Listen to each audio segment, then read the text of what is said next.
It off just, we didn't care for him. Did anybody else ever tell you that? No. We didn't like Leonard Crowder. West Point Lookout out of Vancouver, Washington area. And that's me up on the lookout, that one just below it. There I am up there. See it that? Yeah. That's West Point Lookout, Vancouver. Things. Damn. Working for the Forest Service. Guess what my boss's name was? Back to Korea. Past Mount Fujiyama? Well, they're taking all the on the set where they were doing the film up there that particular week. Hello. Hello there. Did you find out any you're going to go back to work in 9 days from now?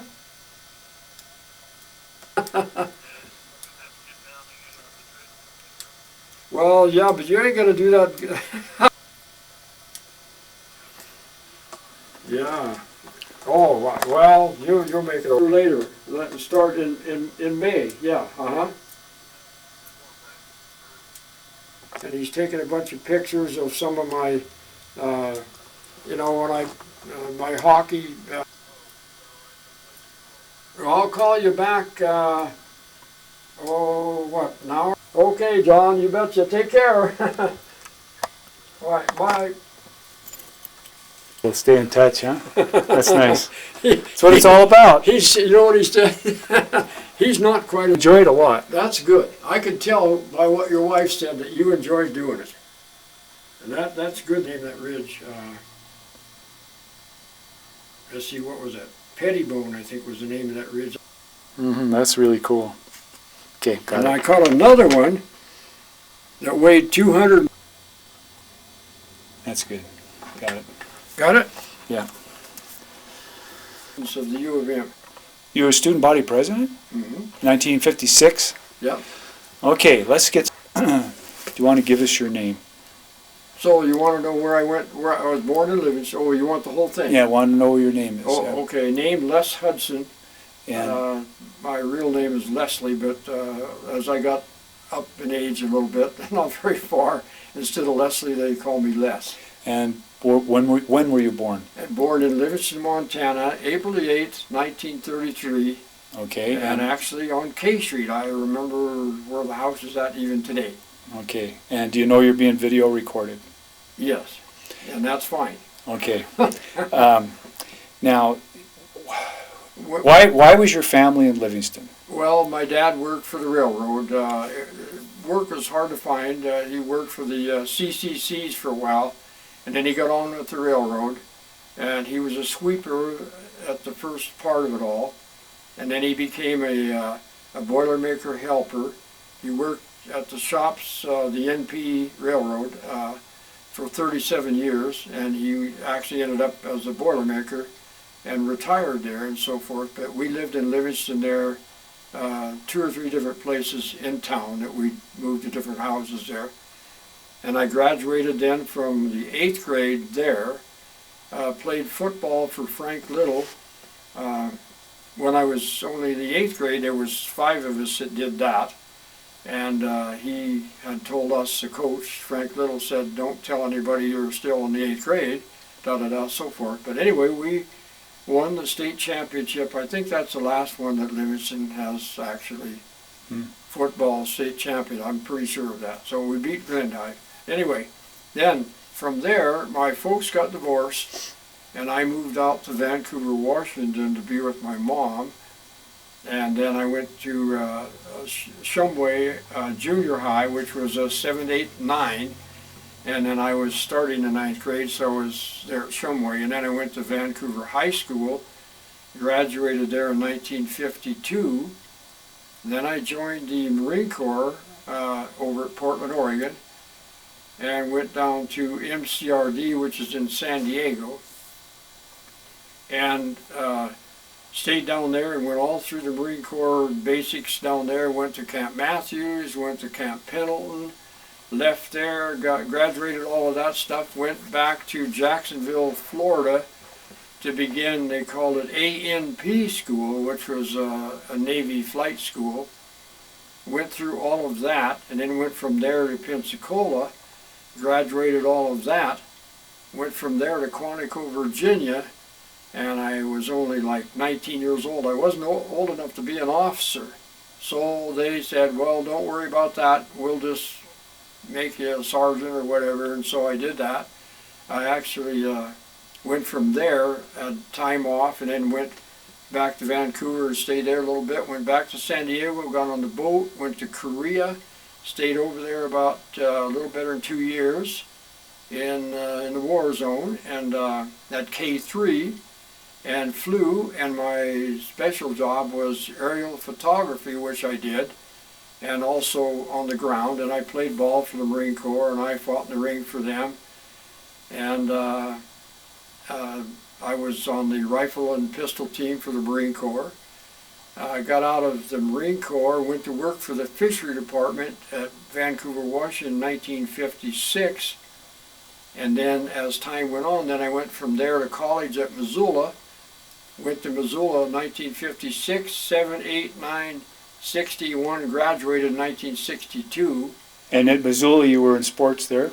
Pardon? Were you in sports at Missoula at the university? I was, yes. Yeah, I played ball at Missoula. A lot of people still remember me. I was a pitcher there, and I pitched softball, and I played a little bit of basketball, but I didn't have time for a lot of things. I played hockey. On the hockey team, we had one hockey team there. That's all I ever had in the history of U of M. Did you box for the university? Yes, I did. Yeah, boxed at the university too. And then after I graduated, I taught school, Stevensville, then Arlee. I coached and taught science and driver's education, and drove the school buses for them. And while I was at the university, besides going to the university, I taught physical education all 6 years that I was there as a student teacher. And I taught bowling and softball and ice skating, and also for the public, and finished all of that stuff. So then I left Missoula and I left Stephenville, left Arlee, went over and taught school at Judith Gap for 2 years. I was trying to get back to Livingston again, and I finally did, and I taught in all of the schools in Park County, which would cover Clyde Park, Wilsall, Gardner, Livingston. And then I ended up getting ulcers, and I had to have an operation, and Dr. Bray told me I kept losing weight, and he said, Les, you better come in examination. I did that. He said, well, you're going to have your ulcers taken out. You got ulcers real bad. So then I had to quit teaching school, which I did, and I got my ulcers out and got all that patched up, and then ended up, after all of that, I couldn't teach anymore, so I built a trailer court. I started building a trailer court about 1971 and 2, and I guided on the river, on the Yellowstone River. I fish guide, and also hunting too. I did some of that. And after all of that, passing of time, built a trailer court. I started out with 6 trailer spaces and built it up, clear up to 28 altogether eventually in time. And I ended up selling that in 1991 when my father passed away. And I sold it then, and I left Livingston. And since that time, I moved over to Whitehall and then over to Butte. And I've been here about 13 years now. Okay, so let's go back now and take some of the spots along that journey. So when were you first exposed to the outdoors? When did you first get interested in the outdoors? Into what now? In the outdoors. Oh, in the outdoors, okay. I was about 12 years old, and Grace and Ray Fleshman lived downstairs from where I was going to junior high school, 7th and 8th grade in Livingston. And they treated me like a grandma and like a second dad or whatever, uncle, whatever. And so I started hunting and fishing then, and I'd go with my dad once in a while. We'd go up to Yellowstone Park, and then we had our little group friends, Oakleys and Van Ordens, that we'd go to Yellowstone Park, and we'd go fishing, camping, hunting when I was younger. And I've been doing that all the way through. And this Howard Hill, the famous archer that made the movie Timbo, I think in 1954, he and I became friends through the archery, so on. But then later in time, I shot the bears and stuff. And Okay, so let's go back. So when did you get started in archery? When did you start using the bow I and arrow? started shooting a bow and arrow when I was in the 6th grade. Okay, and so you got a couple of records for shooting bears with a bow and arrow. Why don't you explain that? What's that all about? Right. Well, the record, I didn't put, a couple of the other bears would have also made the Pope and Young record book, but I wasn't much of a guy to try to be something famous or whatever. So then when I did kill this great big one, the one that's in the Pope and Young book there, I shot that between, up near Gardner actually is where that happened at.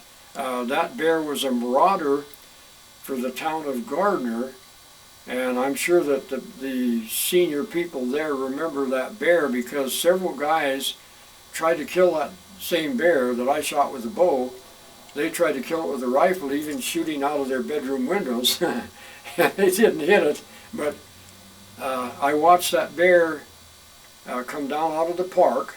It was a huge black bear, and he'd walk right across the Gardner River and come into town and tear garbage cans apart, and he was just completely demolished some of the areas there in Gardner. So the people were getting pretty upset about it, and I told my students, I said, you know, I'm going to go see if I can get that bear with my bow. And so they thought, oh, they were all for me doing that, you know. So I did. I went up on the hill there and I sat and I watched him with the field glasses where he would cross the Gardner River and then go into the town of Gardner. So I waited until after the 3 days that I watched him, and I figured out what I should do to kind of intercept him heading for the town of Gardner, which wasn't too much distance from the river there into the town. And I went out there that one evening after I had taught school that whole day. I was on a Friday. And here come the bear, like he had before, and I saw him coming, and he wasn't, like 15 yards away. And so I knew I only probably had about a chance for one shot, and I shot him in the side, and he let a big roar out of him, of course, and all that stuff. It was pretty exciting. I was by myself, didn't have anybody else with me at all. And then he took off and he ran, and he didn't charge me at all. Another one charged me. That was a different bear there, but this bear didn't charge me. He ran off a little ways, and then it got dusk. And I thought, oh my gosh, I'm going to have to find him. So I went sneaking along, and I was following the blood. And by the time I found him, it was just getting close to getting dark. And it was kind of spooky. I didn't have a flashlight going. I was still had my arrow on the string there in case, you know, he jumped up at me or something. And all at once there he was, a short distance away, 6-8 feet away. I could see him lying there, and so I kind of made a noise, and he didn't move. Again, I think I took a little something, a little piece of rock or something through, and he didn't move. So I got a hold of my I was going to drag him back over to where I could get him to where some people could come and help me put him in my car, in the back of my car, or their Jeep or whatever. I couldn't even drag him. He was too big and heavy. How big was he? Well, he was 7 feet 2 inches from the nose to the tip of his tail. Not his feet back, but just the tip of his tail. He's huge. And so then I pulled on him 2 or 3 times, and I tried to figure out how I could get him, and I didn't. So I headed back into town real quick, and I got 2 guys and one guy's wife, and the 4 of us, and we went up there, and then they kept saying to me, are you sure he's dead? And I said, oh yeah, he's dead. So so were there other bears too, besides that one?